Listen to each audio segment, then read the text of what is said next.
Take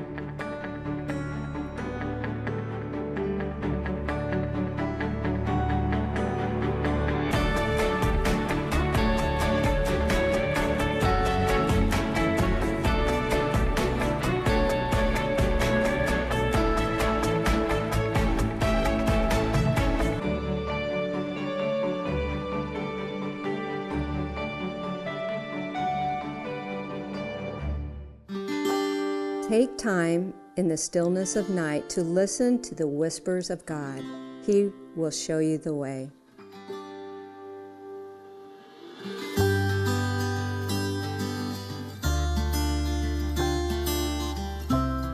Whispering Bill, a nickname given to music artist, songwriter Bill Anderson years ago as a result of his warm, soft approach to singing a country song over 60 years.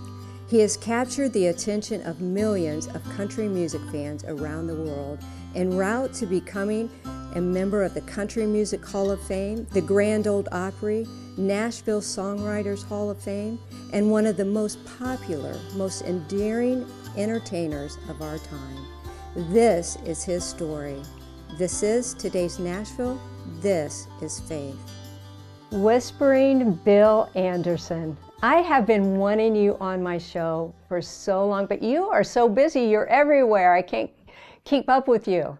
Well, I'm glad you finally caught up with me because I've been wanting to do your show. Well, thank you. Thank you for having me here at your beautiful office, all your awards, and wow, 60 years.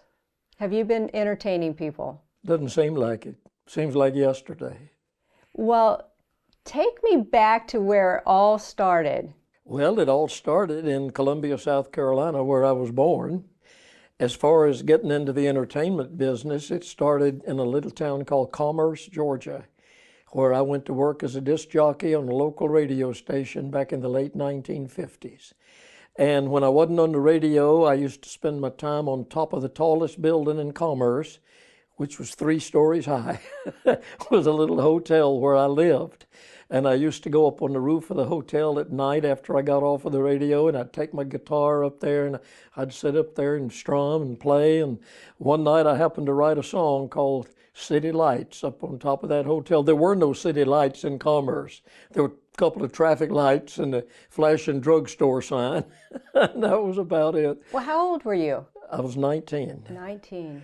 And I don't know, this song found its way to Nashville. It became a hit for Ray Price, and it opened all the doors for me in Nashville. And I thought, well, I'll just go to Nashville and see what's going on. And that was 60 plus years ago, and I'm still here, and I'm still trying to figure out what's going on. Oh, well, you've done quite a bit since then. Well, I've been very blessed. I really have. Even though you've been in Nashville, though, you've done a lot of television and talk shows, and tell me about that. Well, I haven't let a lot of grass grow under my feet. I have moved around a good bit. I went to California back in the late 70s and got very involved in television out there, hosting game shows, which was something totally foreign and new to me.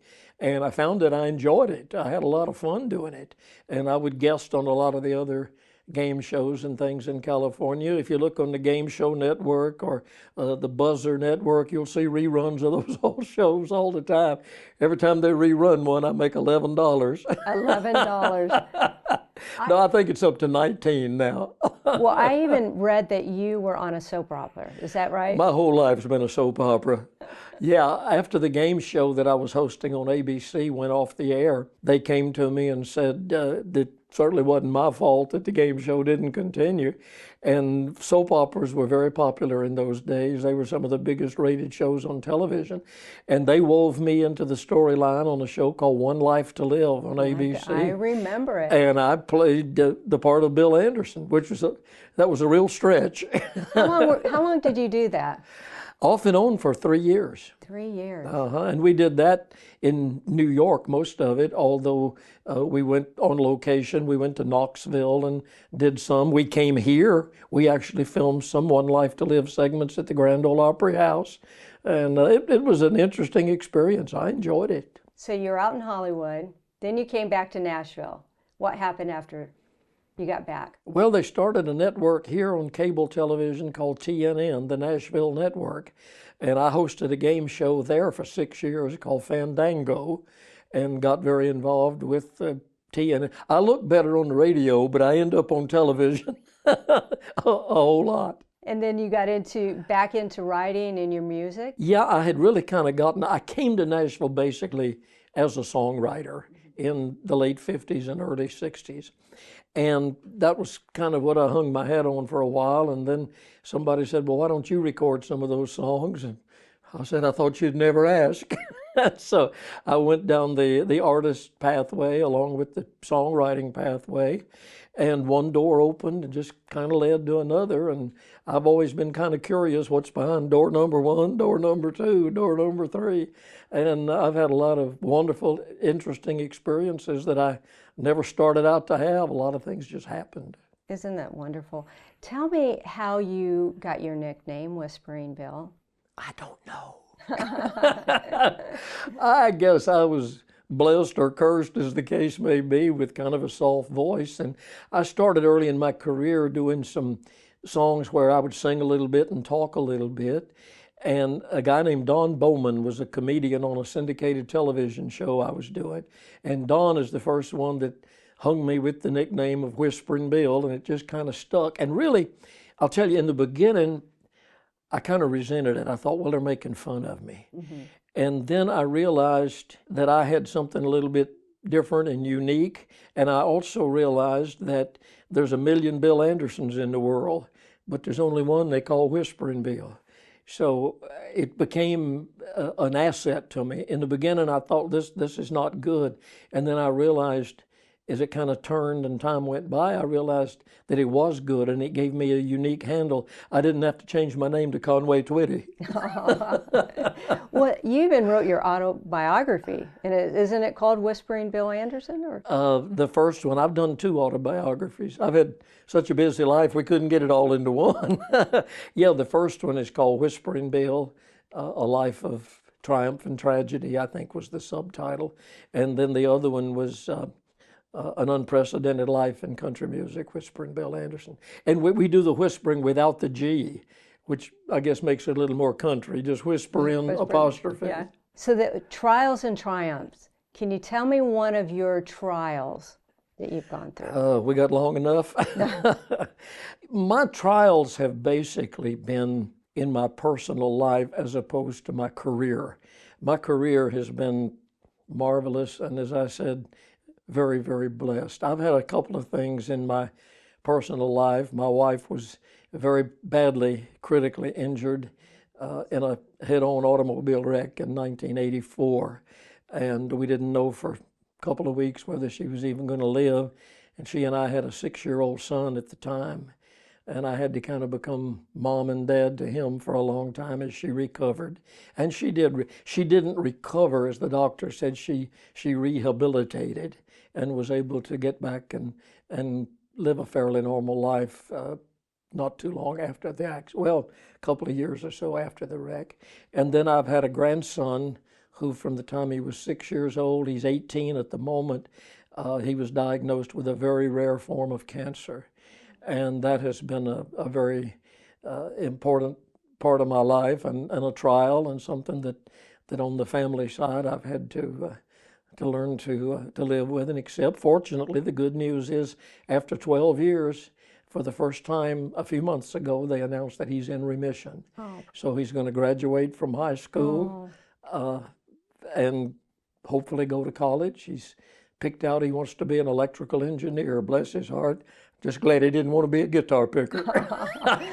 Well, Bill, we're going to talk about what God is doing in your life and how you encourage people that are going through those trials. And we're going to talk about it when we get back from our break. Bill, we were talking about your autobiography and the trials and the triumphs that you faced, and we were talking about your grandson and your wife who was critically injured in the car. How has your faith pulled you through that, and to be an encouragement? How does that encourage others? Well, I would hate to think that I would have had to go through both of those, particularly the thing with my wife and having a 6-year-old son at the time. I don't know how somebody could make it through something like that without faith, without having God that you could talk to first thing in the morning, last thing at night, and a dozen times during the day, just help me figure all this out. Just putting one foot in front of the other and knowing that that God was going to take care of me and bring me through and bring her through, and then with my grandson, to bring him through. I have a wonderful family. I have 3 children, 2 daughters and a son. My son is now, that little 6-year-old boy is now almost 45 years old, and he's a pilot for Delta Airlines, flying their biggest planes all over the world. I used to take him on tour with me, back especially when his mother was not able to do a lot of things with him. And I thought, well, I'll take him out on tour with me, and I'll teach him about the music, and maybe he'll get into the music. Well, I was flying to a lot of my shows back in those days, and he cared about the music, and he liked it, and he became a pretty good little drummer. But what really fascinated him was those airplanes. And now he's a get pilot. on those planes, and that was what he wanted to do from a very early age. So I've been very fortunate in my life. I've been able to make a living doing something that I love, and to see my son be able to do the same thing. And my daughter, my younger daughter, wanted to be a nurse from the time she was old enough to know what a nurse was. And she's been able to do that and live her dream. So we're the lucky people. But 3 children and 8 grandchildren. So we leaned on each other an awful lot during all of these times. And leaning on God and on our faith, but leaning on each other at the same time. That's beautiful. Let's talk about your triumphs. And that is a triumph, what you've gone through and how God has helped you through. But let's talk about some of your successes, because, it's still going on. Well, I just got nominated for a Grammy Award. I know. I didn't win, but I know. nominated. I was trying to get you on my show, and it's like, where is he? And we turned on the TV, and my husband said, well, he's at the Grammys. So. Yeah, I got to go out there. Dolly Parton and I did a duet together of a song called Someday It'll All Make Sense last year, and we got a Grammy nomination. Let's talk about that, because I saw the video. First of all, I love the song. Thank you. And I love the video. It's just beautiful. Thank you. Did you write that song? I wrote it with 2 other guys. I got into co-writing after I kind of got back into music a little bit a few years ago, and I do a lot of songs with other people. I wrote Someday It'll All Make Sense with Bobby Tomberlin and Ryan Larkins, and Dolly heard it. It was amazing, because Bobby Tomberlin, one of the co-writers, was good friends, or is good friends, with a lady named Cheryl Riddle, who is a dear friend of mine, as well as Dolly's hairstylist. And Bobby played Someday It'll All Make Sense. I cut it by myself to start with, and he played my version of it for Cheryl, and Cheryl says, Dolly's got to hear this. And she took it to Dolly. Next thing I knew, Dolly put her voice on it and sent it back to me, and it was just like an angel from heaven. You talk about an answered prayer. I didn't even dare to pray for something like that, and it happened anyway. What's the song all about? Well, basically what it says is kind of summed up in the title. No matter what we go through in life, we don't understand it. It starts off with the singer being angry. He said, I was angry. I was shaking my fist at the heavens. Doesn't say what he was angry about, but he was angry. And then suddenly this voice speaks to him and says, don't worry about it. Someday it'll all make sense. It's kind of a modern day version of the old song called Farther Along. Farther along, we'll know all about it. Farther along, we'll understand why. And this one just says, someday the picture will come into focus and we'll see it all plain and clear. So it talks about faith, when we come together in the place He has for us, where the pain and the hurt disappear. So that's what it's about. And Dolly and I both felt this song very strongly. She's a person of great faith, as you know. Yeah, I had the privilege to interview her years ago, just for a little. She wasn't on the show, but I just loved her faith too. You know what I love about Dolly, and I've told people this since we did the record and since the video came out, Dolly takes what she does, her work, her craft, very seriously. But Dolly doesn't take Dolly very seriously. Dolly cuts up and has more fun. We were in the studio doing this very serious song, and she's cutting up and cracking jokes and entertaining everybody that's on the set. And then when it comes time to be professional and to do her part, then she knows how to do that. I admire that so much. Yeah, everybody loves Dolly. Yeah. Everybody loves Bill too. Oh, But I do. The song is very touching, and I think a lot of people really don't understand sometimes, and they get angry, and they, even tragedies that we have seen this week, we don't understand why. Why is this happening? Yeah. But someday, it'll all make sense. Well, that's faith. That's not just believing that he can, it's knowing that he will. And I kind of base my life on that. Tell me about Still, the song Still. I want to know. Back in my other life when I was a child. Yeah, we're going to go back. I listened to that and I'm thinking, and I read a little bit. Do you know did you write that song about somebody? Well, for years I would not answer that question, but I finally confessed. I didn't write it for somebody, but I wrote it because of somebody.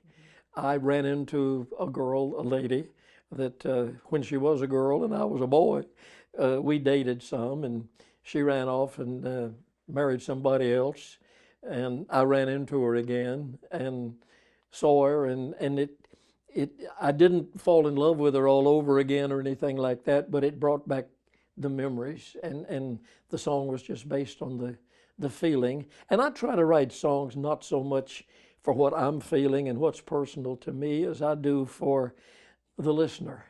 And I kept thinking of people that they don't work their relationships out for one reason or another, all kinds of various reasons, and yet they never quite get past it. There's still a little part of whatever that was that lingers inside them.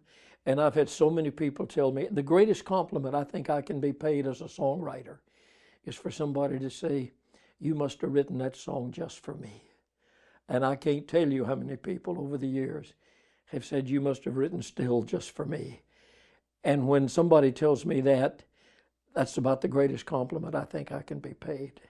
Well, when I listen to it, same thing. It's like, you can go back. You can go and think about that, one person or that one time in your life. Mm-hmm. You hear a song and I don't know, maybe you do, maybe you don't. I'll hear a song, and if the song is important to me and has in my life, I remember where I was the first time I heard it, or I remember what I felt like the first time I heard it, and that feeling never goes away. And I think that's one of the great things about music, because music kind of becomes the tapestry of our lives. And we're going to talk about it. We're going to talk about where God is leading you. If you know, please tell me. Yeah, we're going to talk about it right after the break. Bill, you've had such an amazing career. Country Music Hall of Fame. Tell me about it. Well, I keep using the word blessed because I can't help but feel that way. I came here, I had a hit song when I came here, so I was one step ahead of a lot of people who come here. They call Nashville the 10-year town. They say you got to be here 10 years to crack it open. Well, I was very fortunate because I did come here with a hit song under my belt, and the doors were open to me. So maybe I didn't have to struggle. I mean, I had a lot of struggles because you don't want to become a one-hit wonder in a Johnny One song. You don't want to be that. You want to go on and create some other things. But to be eventually named a member of the Nashville Songwriters Hall of Fame, and then later on the National Songwriters Hall of Fame that encompasses all kinds of music. The Country Music Hall of Fame, not only did they make me a member, but they did a big Bill Anderson exhibit, and it stayed up for almost 2 years. And I was extremely proud of that and happy. But I didn't get into the music business to win awards or to hang trophies on the wall or this kind of thing. I got into it because I love the music. I still love the music. It's changed, but everything's changed. My grandpa's old car that I learned to drive on had a running board. They don't have running boards on cars anymore. So everything changes. And I've tried to just kind of change with it. I've tried not to get locked into any one particular thing. And I wrote songs in the old days for Ray Price and Farron Young and Charlie Louvin and the traditional country artists. And I've been lucky enough to write them for Brad Paisley and George Strait and Alison Krauss and people like that. So when I say blessed, I really mean it. You really are. When you step on the Grand Ole Opry stage, what's the feeling like, even today? How many, you've been on it countless of times, but... I joined the Opry as a regular member in 1961, so that has been a while. It's still the most special stage in the world. You can play anywhere, and I've played just about everywhere there is to play. And there's something about that Grand Ole Opry stage. Whether it's at the Opry House or occasionally we go back to the old Ryman Auditorium where the Opry was when I became a member. And there's no feeling quite like it. The young kids come to me, they say, don't you get nervous playing the Opry? I say, no, I don't get nervous. I don't get scared. I get a little keyed up because it is the Opry. And I tell them what Minnie Pearl told me one time. She said, if you don't get a few butterflies, then it doesn't mean as much to you as it should. Do you still get the butterflies? And it means a lot. Oh, yeah. Yeah, because it still means as much to me as it ever did. When you think back of all the people you have worked with, any interesting stories, or because I've heard stories sometimes you guys play jokes on each other, or, you know, do you have anybody Oh, good golly, hey, I came to town with a young guy named Roger Miller, who was, his nickname was the Wild Child. Roger and I met each other in Atlanta when he was in the Army and I was a disc jockey, and we both had dreams of coming to Nashville. And you don't come here and hang out with a guy like Roger Miller and go away without stories. I mean, you put me on the spot and say, tell one, you know, it's kind of hard just to dig one up. But I've been around some of the great characters of the world. I toured with Little Jimmy Dickens and Minnie Pearl and you know, these great legends and people of, you know, of great substance in our business, and I feel very fortunate to have done so. What's Minnie Pearl like? An incredibly beautiful lady, Sarah Cannon. Of course, the Sarah Cannon Cancer Center here is named for her. She was such a caring person. She cared, I think, more for other people than she did for herself, which is evidenced by the fact that she put her name on this cancer center. I didn't mention when you asked me about trials and tribulations in my life, I had, after my wife and I did not survive everything in our marriage, I was with a lady for 12 years who developed cancer and was treated at the Minnie Pearl or Sarah Cannon Cancer Center. She eventually passed away. But Minnie put so much of herself into other people. And she'd walk down that hall at the Grand Ole Opry on a Saturday night, and maybe she would be on early and was going to leave, and maybe I would have a late spot, and she'd walk down that hall, and I never will forget the last time I saw her. She was walking down the hall, and she reached out and she touched me on the arm, and she never called me Bill. She called me Bill Anderson. And she put her hand on my arm and she said, I love you, Bill Anderson. Oh. And I put my arm around her and I said, I love you, Minnie Pearl, because I did. So sweet. I loved her very, very much. Oh, Bill, what's next for you? Where's God leading you? We have a few minutes left. Well, next Saturday I'm going to be on the Grand Ole Opry. Well, I just might come and see you. I asked Tex Ritter that question one time. I said, you've done everything. You've been in movies, you've won Academy Awards, you've run for the United States Congress. What's next? And he said, next Saturday I'm going to Pennsylvania. And that's kind of what I just do what I didn't plan any of this. It all just happened. And I just try to stay open-minded and attuned to it. I still love to write. I'm not touring at the present time. I'm doing the Opry. I'm writing songs. I'm making a lot of new records. And I'm just looking to see what's behind door number 1, door number 2, and door number 3. Well, I'm sure glad that you opened the door so that I could come in and sit down and talk to you today. Thank you. It's been my pleasure. You beautified my office. Oh, well, thank you. My friend, are you facing a trial in your life? Like Bill said, someday it'll all make sense. This is today's Nashville. This is Faith.